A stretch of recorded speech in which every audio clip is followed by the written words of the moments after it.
Hi hello ಎಲ್ರಿಗೂ ನಮಸ್ಕಾರ. ಎಲ್ಲರೂ ಹೇಗಿದ್ದೀರಾ? ಎಲ್ಲರಿಗೂ ನೋಡಿ ಸ್ವಾಮಿ ಯೂಟ್ಯೂಬ್ ಚಾನಲ್ಗೆ ಸ್ವಾಗತ ಸುಸ್ವಾಗತ. ನೆನ್ನೆ ನಮ್ಮ ಪ್ರಿಡಿಕ್ಷನ್ ಡೌನ್ ಆಯಿತು, ನಮ್ಮ ಹುಡುಗನ ಪ್ರಿಡಿಕ್ಷನ್ ಸ್ಟ್ರಾಂಗ್ ಆಯಿತು. ನೆನ್ನೆ GT ಗೆಲ್ತು.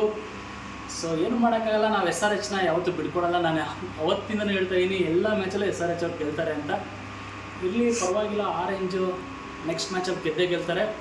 ಬಟ್ ನೆನ್ನೆ ಮ್ಯಾಚ್ ಬಗ್ಗೆನೂ ಮಾತಾಡೋಣ. ಆ್ಯಂಡ್ ಇವತ್ತು ಬಿಗ್ಗೆಸ್ಟ್ ರೈವಲ್ರಿ, ಇವತ್ತು ಯಾರು ಗೆಲ್ತಾರೆ ನೋಡೋಣ. ಇವತ್ತಿನ ಮ್ಯಾಚ್ ಬಗ್ಗೆನೂ ಮಾತಾಡೋಣ ಅಂತ ಹೇಳ್ತಾ ವಿಡಿಯೋ ಸ್ಟಾರ್ಟ್ ಮಾಡೋಕ್ಕಿಂತ ಮುಂಚೆ ಯಾರನ್ನ ನಮ್ಮ ಚಾನಲ್ನ ಸಬ್ಸ್ಕ್ರೈಬ್ ಆಗಿಲ್ಲ, ಪ್ಲೀಸ್ ಸಬ್ಸ್ಕ್ರೈಬ್ ಮಾಡಿ, ಸಪೋರ್ಟ್ ಮಾಡಿ ಆ್ಯಂಡ್ ಶೇರ್ ಮಾಡಿ ಅಂತ ಹೇಳ್ತಾ ವಿಡಿಯೋ ಸ್ಟಾರ್ಟ್ ಮಾಡೋಣ. ಬನ್ನಿ, ಲೆಟ್ಸ್ ಗೋ. ಓಕೆ, ನೆನ್ನೆ ಮ್ಯಾಚ್ ಬಗ್ಗೆ ಮಾತಾಡೋಣ. ನೆನ್ನೆ ಮ್ಯಾಚ್ ಇದ್ದಿದ್ದು GT ವರ್ಸಸ್ SRH, ಅಂದರೆ ಗುಜರಾತ್ ವರ್ಸಸ್ ಸನ್ರೈಸರ್ಸ್ ಹೈದರಾಬಾದ್. ನೆನ್ನೆ ಮ್ಯಾಚಲ್ಲಿ ಇವರು 250 ಅಲ್ಲ, 300 ಅಲ್ಲ, 150 ಕ್ರಾಸ್ ಆಗೋದೇ ಕಷ್ಟ ಆಯ್ತಲ್ಲ ಅವರು. SRH ಅವರು ಸ್ಟೇಟ್ಮೆಂಟ್ ಕೊಟ್ಟಿದ್ದು ನೋಡಿದ್ರೆ 300 ಲೋಡಿಂಗು ಅಂದರೆ ಈ ಮಕ್ಕಳಿಗೆ 150 ದಾಟಕ್ಕೂ ಆಗ್ತಾ ಇಲ್ಲ.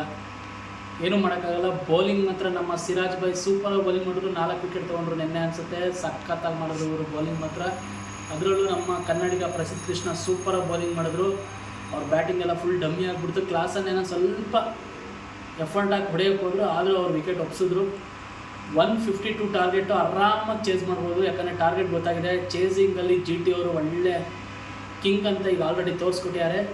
ಸೊ ಬ್ಯಾಟಿಂಗ್ ಬರ್ತಾರೆ ಇವರು, ಬೌಲಿಂಗ್ ಚೆನ್ನಾಗೇ ಮಾಡ್ತಾರೆ. ಫಸ್ಟ್ ಓವರಲ್ಲೇ 1 ವಿಕೆಟ್ ಬಿದ್ದೋಗುತ್ತೆ ಸಾಯಿ ಸುದರ್ಶನ್ ಅವ್ರದ್ದು. And next Shubman Gill and Rutherford ಆರಾಮಾಗಿ ಆಟ ಆಡಿ ಮ್ಯಾಚ್ನ ಆರಾಮಾಗಿ ಮುಗಿಸ್ತಾರೆ. ನೆನ್ನೆ ಮ್ಯಾಚ್ ಏನಿರಲಿಲ್ಲ ಗುರು, ಆದರೂ ಎಲ್ಲ ಒನ್ ಸೈಡೆಡ್ ಮ್ಯಾಚ್ ಆಗ್ತಾಯಿದೆ. ಇವತ್ತು ನಡೆಯೋ ಮ್ಯಾಚ್ ಏನಾದರೂ ಹೆವಿ ಲಾಸ್ಟ್ ಓವರ್ ತನಕ ಹೋಗುತ್ತಾ ಇಲ್ಲ ಸೂಪರ್ ಓವರ್ ಕಾಣುತ್ತಾ ಅಂತ ನೋಡಬೇಕು. ಇವತ್ತಿನ ಮ್ಯಾಚ್ ಇರೋದು ಯಾವುದು? RCB versus Mumbai Indians. Bumrah is back ಗುರು. ಬುಮ್ರಾ ಆಡ್ತಿದ್ದಾರೆ ಇವತ್ತು ಮ್ಯಾಚಲ್ಲಿ. ಬುಮ್ರಾ ಬರ್ತಿದ್ದಾರೆ ಅಂದರೆ ಇವತ್ತಿನ ಮ್ಯಾಚ್ ಹೈ ವೋಲ್ಟೇಜ್ ಆಗಿರುತ್ತೆ. ಯಾಕಂದರೆ ಇಷ್ಟು ದಿನ ಮುಂಬೈ ಇಂಡಿಯನ್ಸಿಗೆ ಹೊಡೆತ ಬಿದ್ದಿದೆ ಬುಮ್ರಾ ಇಲ್ದಿದ್ದು. ಇವತ್ತು ಬುಮ್ರಾ ಬರ್ತಾಯಿದೆ, ಅವ್ರಿಗೆ ಒಂದು ಹೊಸ ಪವರ್ ಬರ್ತಾಯಿದೆ.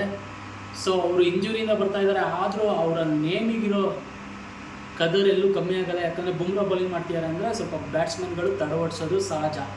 ಆದರೂ ನಾವು ಹೇಳೋದು ಒಂದೇ, RCB ಫಾರ್ ಎವರ್. ಇವತ್ತು RCBನೇ ಗೆಲ್ಲೋದು. ಇವತ್ತು ಫಿಲ್ಪ್ಸಾಟ್ ಕೊಹ್ಲಿಯಿಂದ ಒಂದು 100 ರನ್ ಪಾರ್ಟ್ನರ್ಶಿಪ್ ಬರಲೇಬೇಕು.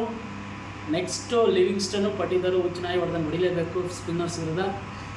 ಇದಿಷ್ಟು ನಮ್ಮ ಬುಮ್ರಾಗೂ ಹೊಡಿಲಿ, ನಾಯಿ ಹೊಡೆದಂಗೆ ಏನೂ ಮಾಡೋಕ್ಕಾಗಲ್ಲ. ಬುಮ್ರಾ ಬಂದಿದ್ದಾರೆ, ಬುಮ್ರಾ ಇಂಜುರಿಯಿಂದ ಬರ್ತಿದ್ದಾರೆ. ಸೊ ಅದನ್ನು ಸ್ವಲ್ಪ ಪ್ಲಸ್ ಪಾಯಿಂಟಾಗಿ ತೊಗೊಂಡು, ಆದರೂ ಆ ನೇಮ್ ಇರೋದಲ್ಲ ಗುರು, ಬುಮ್ರಾ ಮಾಡ್ತಿದ್ದಾರೆ ಅಂದಾಗ ಸ್ವಲ್ಪ ಟಫ್ ಅನಿಸುತ್ತೆ ಬ್ಯಾಟ್ಸ್ಮನ್ಗಳಿಗೆ. ಅವ್ರು ಎಷ್ಟೇ ಇಂಜುರಿ ಆಗಿದ್ರು ಅವ್ರ ನೇಮಿಗಿರೋ ಫೇಮು ಯಾವತ್ತೂ ಹಾಳಾಗಲ್ಲ. ಸೊ ಈಗ ಇವ್ರ ಕಡೆ ಬ್ಯಾಟಿಂಗಲ್ಲಿ ಸೂರ್ಯ ಫಾರ್ಮಿಗೆ ಬಂದಿದ್ದಾರೆ, ಹಾರ್ದಿಕ್ ಪಾಂಡ್ಯ ಒಳ್ಳೆ ಫಾರ್ಮಲ್ಲಿದ್ದಾರೆ ಗುರು. ಇವತ್ತು ರೋಹಿತ್ ಶರ್ಮನೂ ಆಡ್ಬೋದು, ಹೇಳೋಕ್ಕಾಗಲ್ಲ. ಇವತ್ತು complete Mumbai Indians team full comeback ಮಾಡುತ್ತೆ ಅನ್ನಿಸ್ತಾ ಇದೆ. ಆದರೂ ನಾವು ಹೇಳೋದು ಒಂದೇ, ಈ ಸಲ ಕಪ್ ನಮ್ಮದೇ. RCB for ever. ಇವತ್ತು RCB ಗೆದ್ದೇ ಗೆಲ್ತಾರೆ. ನನ್ನ ಪ್ರಿಡಿಕ್ಷನ್ ಬಂದು ಇವತ್ತು RCB ಮ್ಯಾಚ್ ಹೊಡಿತಾರೆ ಗುರು. ನನ್ನ ಸ್ಟೂಡೆಂಟ್ ಏನಂತಪ್ಪ, RCB ಗೆಲ್ಲುತ್ತೆ. ನಮ್ಮ ಹುಡುಗನೂ RCB ಅಂದಾನೆ, ನನ್ನ GT ಅಂದ. ಇವತ್ತು ನಮ್ಮಿಬ್ಬರದು ಒಂದೇ, RCB ಫಾರ್ ಎವರ್. ಇವತ್ತು RCB ಕಪ್ ಗೆಲ್ಲುತ್ತೆ ಅಂತ ಹೇಳ್ತಾ, ನಿಮ್ಮ ಪ್ರಿಡಿಕ್ಷನ್ ಏನಂತ ಕಮೆಂಟ್ ಬಾಕ್ಸಲ್ಲಿ ಕಮೆಂಟ್ ಮಾಡಿ ಅಂತ ಹೇಳ್ತಾ ಈ ವಿಡಿಯೋನ ಇಲ್ಲಿಗೆ ಎಂಡ್ ಮಾಡ್ತಾಯಿದ್ದೀನಿ. ಸೊ ಯಾರೆಲ್ಲ ಫಸ್ಟ್ ಟೈಮ್ ನಮ್ಮ ವಿಡಿಯೋ ನೋಡ್ತಾ ಇದ್ದೀರಾ, ಪ್ಲೀಸ್ ಸಬ್ಸ್ಕ್ರೈಬ್ ಮಾಡಿ, ಸಪೋರ್ಟ್ ಮಾಡಿ ಆ್ಯಂಡ್ ಶೇರ್ ಮಾಡಿ ಅಂತ ಹೇಳ್ತಾ ವಿಡಿಯೋನ ಎಂಡ್ ಮಾಡ್ತಾಯಿದ್ದೀನಿ. ಟಾಟಾ ಬಾಯ್ ಬಾಯ್. ಜೈ ಆಂಜನೇಯ, ಜೈ RCB, ಜೈ ಹಿಂದ್, ಜೈ ಕರ್ನಾಟಕ, ಮತ್ತೆ ಧನ್ಯವಾದಗಳು.